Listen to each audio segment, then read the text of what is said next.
Alors pour commencer, la discussion, nous allons commencer par une première question. Quelle transparence, intelligibilité et objectivité des algorithmes au travail? Alors nous allons commencer par poser le cadre déjà avec, Angèle Christin. Angèle Christin donc qui est, assistante professeure au département de la communication et professeure affiliée au département de sociologie et au programme en sciences, technologies et sociétés de l'université Stanford.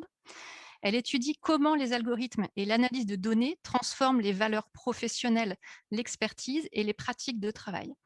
Ses travaux ont porté sur le cas du web journalisme, analysant l'importance croissante des mesures d'audience, donc c'est-à-dire les clics, dans les salles de rédaction web aux États-Unis et en France, en s'appuyant sur des méthodes ethnographiques. Elle a également étudié la construction, l'institutionnalisation et la réception d'algorithmes prédictifs dans le système de justice pénale américain. Angèle est titulaire d'un doctorat en sociologie de l'université de Princeton et de l'EHESS de Paris et elle est affiliée au Data and Society Research Institute. Angèle, je vous passe le micro.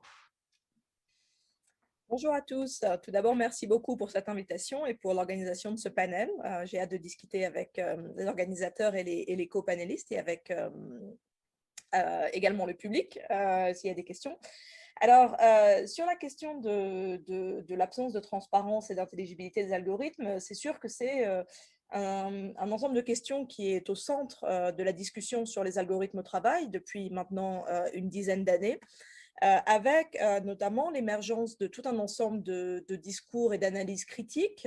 Je pense notamment au sein des départements d'informatique à cette conférence qui s'appelle FACT, pour Fairness, Accountability and Transparency in Machine Learning, où un ensemble d'informaticiens et de chercheurs en sciences sociales travaillent ensemble afin d'analyser la façon dont on peut améliorer ces questions de transparence et d'intelligibilité et de justice des algorithmes. Alors, en ce qui me concerne, donc, comme Clémentine l'a mentionné, moi je suis ethnographe et je suis à la base sociologue du travail, chercheuse sur les travailleurs, et donc j'ai regardé la façon dont les travailleurs dans différents contextes, du journalisme à la justice pénale et désormais les influenceurs, réagissent et utilisent et font sens des algorithmes et des données sur lesquelles se mobilisent les algorithmes et les métriques que ces algorithmes fournissent dans leur pratique de travail. Et un certain nombre de choses me frappent, que peut-être je poserai ici pour commencer la discussion.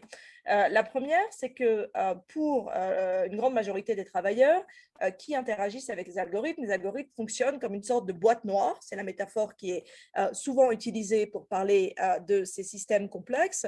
Et une boîte noire qui a plusieurs aspects.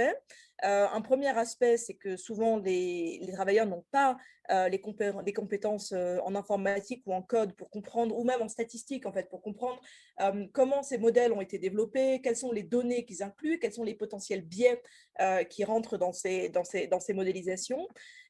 Ensuite, un deuxième aspect, c'est bien évidemment le fait que ces algorithmes sont souvent des propriétés intellectuelles extrêmement bien défendues. Je pense notamment aux algorithmes des grandes compagnies de technologie de la Silicon Valley, donc qui sont nos voisins à Stanford, et donc qui sont protégés de façon assez extrême. Donc, personne ne sait exactement comment ils sont faits. On peut toujours un peu deviner, mais c'est un peu toujours une sorte de course-poursuite parce qu'à chaque fois que quelqu'un essaye de comprendre ce qui se passe avec ces algorithmes, les compagnies les changent afin d'éviter les manipulations, pour de bonnes raisons.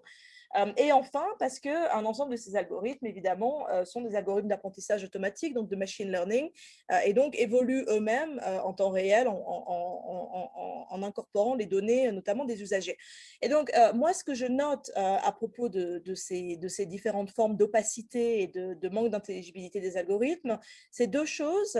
Tout d'abord, le fait que, parce qu'une grande partie des travailleurs ne sait pas d'où viennent ces outils, comment ils sont construits, etc., ils développent en fait des formes de résistance ou de manipulation des algorithmes, donc des façons un peu de les mettre à leur sauce. Et c'est quelque chose dont je parle notamment dans un article qui s'appelle Algorithms in Practice, où je montre la façon dont la plupart des travailleurs, en prenant les exemples du journalisme et de la justice pénale, en fait, manipulent les algorithmes pour avoir les résultats qu'ils voulaient avoir indépendamment des algorithmes. Donc, des tas de pratiques locales, en fait, qui visent on va dire, à limiter l'impact de ces systèmes sur les pratiques de travail quotidiennes. Donc, c'est un premier aspect. Et un deuxième aspect qui est dans ce cas-là, qui marche plus pour les travailleurs de plateforme. Donc, je pense ici notamment au cas des influenceurs, qui est le cas que j'étudie en ce moment. Un grand sentiment de précarité également de la part des travailleurs de plateforme et des travailleurs qui, on va dire, font une grande partie de leur activité professionnelle via les plateformes et en étant managés, pour ainsi dire, par les plateformes, même si effectivement ils sont travailleurs indépendants, etc. On y reviendra, avec notamment l'idée que parce que leur visibilité sur les plateformes, parce que leur classement sur les plateformes, donc les étoiles, les différentes formes de feedback des utilisateurs restent assez opaques et assez durs à contrôler pour un ensemble de travailleurs, cela se manifeste par un grand sentiment de précarité et d'absence de visibilité sur les déterminants de leurs revenus présents et futurs.